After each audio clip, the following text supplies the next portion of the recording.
Subscribe Muhammad Amjad Nadwi, Indian Islamic scholar. أعوذ بالله من الشيطان الرجيم بسم الله الرحمن الرحيم يا أيها النبي اتق الله ولا تطع الكافرين والمنافقين إن الله كان عليما حكيما واتبع ما يوحى إليك من ربك إن الله كان بما تعملون خبيرا وتوكل على الله وكفى بالله وكيلا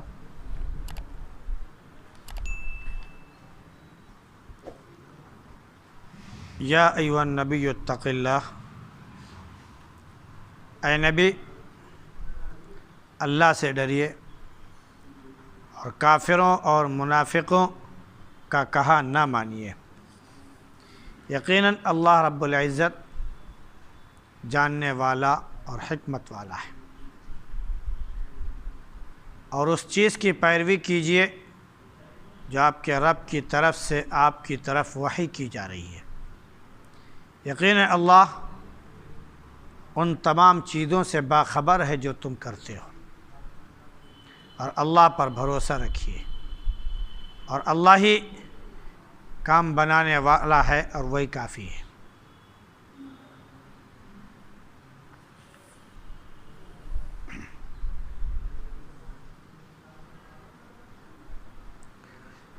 سورہ سجدہ کے بعد یہ سورہ احزاب شروع ہوئی ہے۔ احزاب مدنی سورہ ہے، اور مدنی صورتوں میں عام طور سے احکامات بیان کیے جاتے ہیں، یعنی کسی بھی چیز کے اصول اور ضابطے، اور معاشرے کے ہوں، سوسائٹی اور گھر کے ہوں، میاں بیوی کے ہوں، تجارت کے ہوں، یا یہ کہ جنگ وغیرہ دیگر تمام چیزیں ہوں، تو بہرحال کسی نہ کسی چیز کا اصول اس کے اندر موجود ہوتا ہے، اور اصولی باتیں اس میں کی جاتی ہیں، یا کہ لیے قانون اور ضابطوں کی باتیں اس میں کی جاتی ہیں۔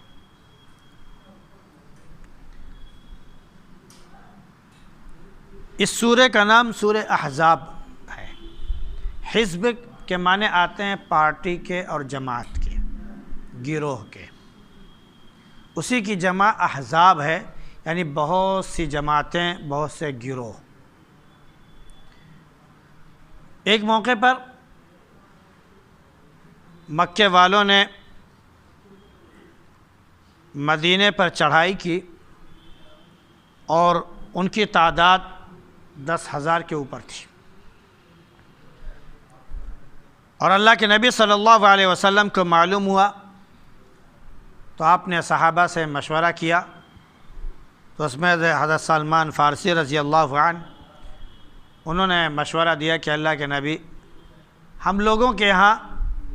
جب کوئی قوم یا کنبہ اور پریوار کسی بڑے قبیلے کے مقابلے میں کمزور پڑ جاتا ہے، بے بس نظر آتا ہے، تو وہ اپنے چاروں طرف گڑھا کھود دیتا ہے تاکہ وہ لوگ ڈائریکٹ حملہ آور نہ ہو سکے۔ اللہ کے نبی صلی اللہ علیہ وسلم نے اس مشورے کو قبول فرمایا، اور مدینے کے تقریباً 3 طرف کہہ لیجئے خندق کھودی گئی، اور ایک طرف سے پہاڑ بلندی سے باتیں کر رہا تھا، اور اس کی اوٹ میں مسلمان ہو گئے۔ جب کافروں نے چڑھائی کی اور ہر قبیلے سے لوگ آئے ہوئے تھے، اور تمام جماعتیں، تمام پارٹیاں اس میں موجود تھیں، تو انہوں نے جب یہ خندق دیکھی تو کہنے لگے خدا کی قسم، اس طرح کی چال ہمارے ہاں عرب میں کبھی نہیں چلی گئی۔ بہرحال ان لوگوں نے گھیرا بندی کی، اللہ رب العزت نے آندھی کے ذریعے، طوفان کے ذریعے ان کے خیمے اکھاڑ دیے، اور ان کے پاؤں، ان کے قدم اکھاڑ دیے، اور وہ سب بھاگ کھڑے ہوئے، اور مسلمانوں کو کامیابی ملی۔ حالانکہ سخت سردی کا موسم تھا، مسلمانوں کے پاس کچھ بھی نہیں تھا، کھانے پینے کے لیے بھی نہیں تھا، اور کیا بولتا ہے پہننے اوڑھنے کے لیے بھی ٹھیک سے نہیں تھا۔ اس کے باوجود بھی قلیل تعداد میں مسلمانوں نے ڈٹ کر مقابلہ کیا، خندق کے ادھر کسی کو نہیں آنے دیتے تھے، اگر کوئی آتا ہمت کر کے وہ چھلانگ لگاتا، گھوڑے سے ایڑ لگا کر ادھر آنے کی کوشش کرتا تو وہ مار دیا جاتا۔ اس میں بڑی جماعتیں آئی تھیں، تو اس نسبت سے کہہ لیجئے کہ اس کا نام سورہ احزاب پڑا۔ اس کے علاوہ اللہ کے نبی صلی اللہ علیہ وسلم کے پاس کافروں کی جماعت بھی اور منافقین کی جماعت بھی آئی، اور اللہ کے نبی صلی اللہ علیہ وسلم سے انہوں نے گفتگو کی۔ کافروں کی جماعت میں سے جیسے ولید بن مغیرہ، شیبہ بن ربیعہ، یہ سب تھے۔ انہوں نے اللہ کے نبی صلی اللہ علیہ وسلم سے یہ آ کر کہا کہ آپ ہمارے معبودوں کو برا بھلا کہنا چھوڑ دیں تو ہم آپ کو اپنے مال میں سے ایک حصہ دیں گے، اور ہم آپ کے معبودوں کو اور آپ کے رب کو جس کی طرف آپ دعوت دیتے ہیں ہم اسے برا بھلا نہیں کہیں گے۔ اس کے علاوہ اور بھی بہت سے لوگوں کا ذکر ہے، جن میں ابو سفیان بن حرب، ابو الاعور وغیرہ وغیرہ، اس طرح بہت سے کافروں میں سے ایک جماعت کہہ لیجیے مل کر آئی اور نبی کریم صلی اللہ علیہ وسلم سے آ کر کہا کہ ہم آپ سے بات کرنا چاہتے ہیں۔ اس میں منافقوں کا سردار عبداللہ بن ابی بن سلول بھی تھا۔ اس کے پاس یہ لوگ آئے، پھر اس کو لے کر اللہ کے نبی صلی اللہ علیہ وسلم کی خدمت میں حاضر ہوئے اور یہ کہا کہ ہمارے جو معبود ہیں لات، عزا، منات، آپ جو ہے ان کو برا بھلا نہ کہیں، بلکہ آپ یہ کہیں کہ جب آخرت قائم ہوگی تو یہ ہمارے سفارشی ہوں گے، اور آپ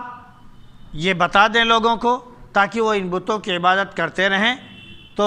ہم آپ کے معبود کو برا بھلا نہیں کہیں گے۔ تو اس طرح انہوں نے لالچ بھی دی اور ساتھ میں جو ہے دھمکی بھی دی نبی کریم صلی اللہ علیہ وسلم کو۔ تب اللہ رب العزت نے اپنے نبی کو خطاب فرمایا، یا ایھا النبی، اے نبی،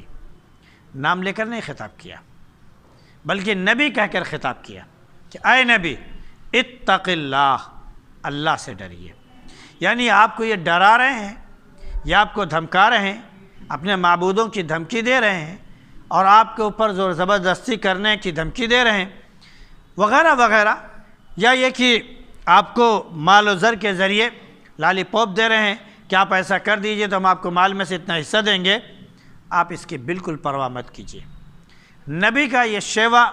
نبی کا یہ طریقہ ہی نہیں ہے کہ اللہ کو چھوڑ کر کسی اور سے وہ ڈرے۔ لہٰذا اے نبی اتق اللہ، صرف اللہ سے ڈریے، کسی اور سے ڈرنے کی ضرورت نہیں ہے۔ آپ اللہ سے ڈریں، اللہ آپ کی حفاظت فرمائے گا اور ان سب کے جو خواب ہیں اسے چکنا چور کر دے گا۔ چنانچہ اللہ کا حکم ہوا کہ اے نبی اللہ سے ڈریے اور کافروں اور منافقوں کی بات مت مانیے گا۔ اللہ بڑا جاننے والا بھی ہے اور حکمت والا بھی۔ بلکہ حکم جو دیا گیا وہ اس بات کا حکم دیا گیا کہ اللہ رب العزت جو وحی بھیجتا ہے، جو پیغام بھیجتا ہے اور اپنی طرف سے جو کلام بھیجتا ہے، فرمایا کہ اے نبی صرف اس کی اتباع کیجیے، اس وحی کی اتباع کیجیے جو آپ کی طرف بھیجی جاتی ہے۔ اللہ رب العزت تمام اعمال سے بالکل باخبر ہے۔ اور پھر فرمایا کہ وَتَوَكَّلْ عَلَى اللَّهِ، اللہ پر بھروسہ رکھیے۔ اللہ بڑا کارساز ہے، کام بنانے والا ہے، اور کام آنے میں اور کسی کی مدد کرنے کے لیے بس وہی کافی ہے، کسی اور کی ضرورت نہیں ہے۔ یہ اللہ رب العزت نے گویا مومنین کو اپنے نبی صلی اللہ علیہ وسلم کے ذریعے یہ تعلیم دے دی کہ ہمیشہ ایمان والوں کو اللہ سے ڈرنا چاہیے۔ کافر، منافق، باطل پرست چاہے جتنی وہ دھمکیاں دیں، چاہے جتنی وہ کوششیں کر ڈالیں کہ آپ ان کے رنگ میں رنگ جائیں اور جیسے وہ کرتے ہیں ویسے آپ کریں، آپ اس کی پرواہ نہ کیجیے، آپ صرف اللہ سے ڈریے اور اللہ کے احکامات کی تابع داری کیجیے۔ اللہ آپ کے لیے کافی ہو جائے گا، آپ کی جانب سے کافی ہو جائے گا۔ حکومتیں جو اللہ کے علاوہ غیر اللہ کو ماننے والی ہوتی ہیں، وہ اپنے اپنے علاقوں میں مسلمانوں کو ڈراتی ہیں، دھمکاتی ہیں کہ آپ میری طرح ہو جائیے، آپ ہمارے مندروں میں جائیے، جل چڑھائیے، ہمارے ساتھ جو ہے آپ دشہرے میں شریک ہو جائیے، ہماری دیپاولی میں آپ شریک ہو جائیے، ہمارے کیا بولتے ہیں کہ جو رنگ جس میں کھیلتے ہیں ہولی اس میں آپ شریک ہو جائیے، ہمارے تہواروں میں آپ شریک ہو جائیے، آپ ہمارے ساتھ شریک ہو جائیں، ہم آپ کے رب کو بھی اچھا مانیں گے اور آپ کو مانیں گے کہ آپ سچے مسلمان ہیں۔ سچا مسلمان وہ نہیں جو اللہ کے رنگ کو چھوڑ کر غیر اللہ کے رنگ میں جا کر رنگ جائے، وہ نہیں ہے، بلکہ ایمان والوں کو صرف اللہ سے ڈرنے کا حکم دیا جا رہا ہے، چاہے جتنی وہ دھمکیاں دیں۔ دھمکیوں میں سے یہ بھی ہے کہ تم کہو کہ ہم ہندو ہیں، لہذا جو ہندوستان میں رہنے والا ہے وہ ہندو ہے۔ کبھی ایک تاریخ تھی کہ کہیں پر آدمی رہ رہا ہے تو اس میں یا نسبتی لگائی جاتی ہے، جیسے علی گڑھ کا رہنے والا ہے یا لگا دیا آخر میں تو علی گڑھی، دہلی کا رہنے والا ہے تو اس میں لگا دیا ہوا دہلوی، سمجھ رہے نہیں؟ اسی طرح وغیرہ وغیرہ، حیدرآباد کا رہنے والا ہے یا لگا دیا آخر میں حیدرآبادی، تو مطلب یہ ہوا کہ اس کی ایک شناخت ہو گئی کہ یہ فلاں جگہ کا رہنے والا ہے۔ تو اسی طرح ہندوستان میں رہنے والا جو ہے وہ ہندوستانی کہلاتا ہے، یا یہ کہ وہ ہندی کہلاتا ہے، کیونکہ عرب جو ہے اس کو الہند کہتے ہیں۔ جب الہند کہتے ہیں تو یا لگا دیں تو یہ ہندی لفظ ہوتا ہے، تو ہندوستان میں رہنے والا ہندی کہلاتا ہے، لیکن اس کو توڑ مروڑ کر کیا پیش کیا جاتا ہے کہ ہندوستان میں جو بھی رہے گا وہ ہندو ہے، چاہے جس مذہب کا ماننے والا ہے۔ تو اس کے بعد کیا ہوتا ہے کہ جب وہ اپنے آپ کو ہندو کہنے لگیں گے تو بعد میں کہا جائے گا کہ یہاں پر کوئی اور مذہب کا ماننے والا نہیں ہے، یہاں تو سبھی ہندو ہیں۔ یہ ہمارا اپنا تجربہ بھی ہے، ہم نے علی گڑھ کے اطراف میں بہت سے گاؤں میں جا کر دیکھا اور تحقیق کی پتہ لگایا کہ یہاں پر مسلمان ہیں یا نہیں۔ تو مسلمان کہتا ہے یہاں مسلمان کہاں رہو، یہاں مسلمان نہیں رہتے، یہاں مسلمان نہیں رہتے ہیں۔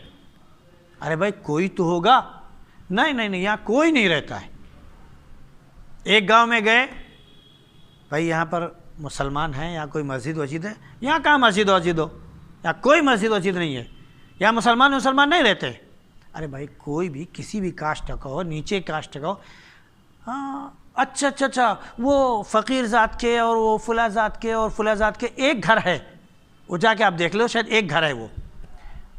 یعنی اگر وہ ذات کا فقیر ہے، کلمہ پڑھ رہا ہے تو مسلمان نہیں ہے، وہ فقیر ہے۔ وہ کسی اور ذات کا ہے، نیچی ذات کا، اس کو ہم نے کہہ دیا ہے تو وہ اس ذات سے تو جانا جاتا ہے، مسلمان کے نام سے جانا نہیں جاتا ہے۔ اب جب معلوم ہوا کہ وہاں پر گئے اور تحقیق کی تو ان کا پورا کنبہ، پورا پریوار، پورا قبیلہ موجود ہے، پورا محلہ ان کا موجود ہے۔ کتنے گھر ہیں؟ بھائی ہمارے قبیلے کے یہاں پر 30 گھر ہیں، ہمارے قبیلے کے یہاں پر 60 گھر ہیں، اور باہر گاؤں کے پوچھو کتنے ہیں، وہاں ایک گھر ہے، ایک گھر ہے۔ آدمی دنگ رہ جائے گا کہ ایک گھر یہاں آدمی کرے گا کیا۔ ایسے ایک واقعہ اور ہوا، ایک گاؤں میں گئے، گھستے ہوئے اور تحقیق کرتے ہوئے، یہاں پر کوئی مسلمان ہے؟ یہاں تو کوئی مسلمان نہیں رہتا ہے، یہاں تو سب ہندو ہیں۔ مطلب کوئی ہو، نام کا ہو، نماز نہ پڑھتا ہو، روزہ نہ رکھتا ہو، کچھ بھی نہ کرتا ہو، کم از کم مسلمان تو۔ ایک عورت نے کہا کہ ہاں ایک آدمی ہے، اس کو لوگ منگل خاں کہتے ہیں، وہ اس طرح بالکل گاؤں کے کنارے کی طرف رہتا ہے، وہ جاؤ چلے جاؤ۔ جب وہاں گئے تو کوئی بتانے کے لیے تیار نہیں، ہوتے کرتے ڈھونڈتے ڈھونڈتے اس تک پہنچے تو اس نے کہا کہ ہاں مسلمان ہے، صرف ہمارا ایک گھر ہے، بس اکیلے میں ہوں، اس کے علاوہ اور کوئی دوسرا نہیں ہے، ہمیں منگل خاں کہتے ہیں اور آپ کے بھائی کا چرچا بہت ہے، کوئی کچھ کہے بس میرا نام لے لو، کسی کی مجال نہیں کہ آپ کو اف کہہ دے۔ تو ہم نے پوچھا تو معلوم کہ ہم مسلمان کے نام سے نہیں جانے جاتے۔ دوسرے لوگ کہہ رہے ہیں وہ مسلمان کہاں ہو، وہ تو جل بھی چڑھا ہے، وہ تو یہ بھی کرتا ہے، وہ تو وہ بھی کرتا ہے۔ تو آج یہ حکومت ہے ہمارے یہاں کی یہی کہتی ہے کہ تم مسلمان ہو، اس میں کوئی شک نہیں، تو ایسے مسلمان مت بنو جو 5 وقتہ نمازی ہیں، جو اذان دینے والے ہیں، جو کلمہ پڑھنے والے ہیں، جو اللہ کو یاد کرنے والے ہیں، اس کے سوا کسی اور کو نہیں مانتے، یہ مت بنو۔ ہاں ہمارے تہوار آتے ہیں، اس میں تم برابر کے شریک رہو، اور تم اپنے آپ کو ہندو کہو، ہمیں کوئی اعتراض نہیں ہے۔ نماز وغیرہ سب چھوڑ دو، تم نام کے مسلمان رہنا چاہتے ہو، نام کے مسلمان ہو۔ تو بھائی دیکھیے، نام کے مسلمان رہنے سے کوئی فائدہ نہیں ہے۔ ہم یہاں پر اپنے آپ کو جس نام سے چاہیں پکاروا لیں، جس نام سے چاہیں اپنے آپ کو بلوا لیں، اور یہ کہیں کہ ہم مسلمان ہیں، اور ہم پوجا بھی کریں، ہم عبادت بھی کریں، ہم جل بھی کریں، چاہیں ہم ایسے بھی کریں، ہم وہاں پر بھی ماتھا ٹیکیں وغیرہ وغیرہ، اور پھر ہم ساتھ میں مسجدوں میں بھی جائیں اور یہ کہیں کہ ہم مسلمان ہیں، تو یہ صرف ہم نام کے مسلمان ہوں گے، اللہ کے ہمارا نام مسلمانوں میں۔ تو اللہ نے اپنے نبی کے ذریعے ہمیں تعلیم دی کہ اتق اللہ، اللہ سے ڈرو۔ اگر ڈرنے کی کوئی چیز ہے تو صرف اور صرف اللہ کی ذات ہے، اس کے سوا کسی اور سے ڈر نہیں ہونا چاہیے۔ اگر آپ اس کے سوا کسی اور کا ڈر اپنے دل میں پیدا کرتے ہیں تو صحیح بات یہ ہے کہ مسلمان نہیں ہے۔ صحابہ کرام مسلمان تھے۔ وہ کیا تھے؟ وہ غلام تھے۔ ان کے سردار چاہے ولید بن مغیرہ ہوں، شیبہ ہوں، ربیعہ ہوں، فلانا ہوں، ڈماکہ ہوں، یہ سب جو بڑے بڑے سرداران قریش تھے اور کفار مکہ کے سردار تھے، ان سب کے ہاں جو غلام تھے، انہوں نے جب کلمہ پڑھ لیا تو ان کو ہر طرح سے انہوں نے ستایا، مارا، ہر طرح سے تکلیف پہنچائی۔ گرم ریت میں، اتنی گرم ریت ہوتی ہے، جو لوگ وہاں جا چکے ہیں وہ جانتے ہیں کہ اتنی گرم ریت ہوتی ہے کہ آپ وہاں پر ننگے پاؤں چل ہی نہیں سکتے۔ ایسے گرم ریت پر پورے کپڑے اتار کر لٹا دیا جائے، پھر اوپر سے بھاری پتھر رکھ دیا جائے اور یہ کہا جائے کہ لات، منات، عزا کی بات مانو اور ان کو معبود مانو، ورنہ تمہارے ساتھ ایسی تم کو سزا دی جائے گی، اور صبح سے شام تک ایسے لٹایا جائے گا۔ ساری کھال کھنچ جاتی تھی، جل جاتی تھی، اس پر سے چربیاں پگھل پگھل کر زمین میں جا کے پیوست ہو جاتی تھی، لیکن زبان سے نکلتا تھا احد، احد، ایک ہے، ایک ہے، ایک ہے، اس کے علاوہ کوئی دوسرا، اس کو کہتے ہیں مسلمان۔ کہ ڈر کسی کا نہیں، کتنی بھی تکلیفیں گزر جائیں سب ہم جھیل لیں گے، لیکن اگر ڈر ہمارے اندر ہے تو صرف ایک ذات کی، ایمان ہے تو صرف ایک ذات پر، اس کے علاوہ کسی پر نہیں۔ تو جب مومنین کو یہ کہا جا رہا ہے تو نبی کا تقوی کتنا بڑا ہوگا آپ اندازہ کر سکتے ہیں۔ نبی سے صاف لفظوں میں کہہ دیا جاتا ہے کہ نہیں، کسی کے سامنے جھکنے کی، کسی کی بات ماننے کی کوئی ضرورت نہیں ہے، صرف اللہ سے ڈریے اور اللہ نے جو آپ کے پاس پیغام بھیجا ہے اس پر عمل کیجئے، باقی کسی چیز پر عمل کرنے کی کوئی ضرورت نہیں ہے، کیونکہ اللہ کام بنانے والا ہے، اللہ ہی سنبھالنے والا ہے، وہی حفاظت کرنے والا ہے، اور وہی جانتا بھی ہے اور وہ دیکھتا بھی ہے۔ جب اس کی کفالت میں آپ آ گئے تو یقین مانیے کوئی آپ کا کچھ بھی نہیں بگاڑ سکتا۔ نبی جہاں بھی جاتے ہیں وہاں پر کلمہ گو تھوڑی ہوتے ہیں، وہاں تو بالکل میدان صاف ہوتا ہے، وہاں پر جا کر پھر اللہ کے کلمے کا اعلان کرنا، تنے تنا کھڑا ہونا اور اس کے بعد اس کا پیغام عام کرنا، وہ اتنا مشکل ہوتا ہے کہ ہم میں سے شاید ہر آدمی اس کی جرت نہیں کر سکتا ہے۔ آج تو ذرا ذرا سی بات پر اندر ٹھوس دیے جا رہے ہیں کہ اس طرح کر رہے ہیں، دھرمانتر کر رہے ہیں وغیرہ وغیرہ، جبکہ ایسی بات بھی نہ ہو تب وہ کیا جا رہا ہے۔ تب ہمارے اندر اتنا خوف پیدا ہو گیا ہے کہ ہم اپنے بھائیوں کے حق میں بول نہیں سکتے ہیں، اس ڈر سے کہ کہیں ایسا نہ ہو کہ ہم کو یہ کہہ دیا جائے کہ یہ ان کے ساتھی ہیں اور اندر ٹھوس دیا جائے۔ ہم سب کے اندر ایک ڈر بیٹھ گیا ہے، حالانکہ یہ ڈر ہم کو نکالنے کی ضرورت ہے، اور صرف ایک اللہ پر اور اپنے بھائیوں کا ساتھ دینے پر یقین ہونا چاہیے۔ اللہ ہم سب کو توفیق نصیب فرمائے۔ سبحان اللہ بحمدہ، سبحانک اللہم وبحمدک، ونشہد ان لا الہ الا انت نستغفرک ونتوب الیک۔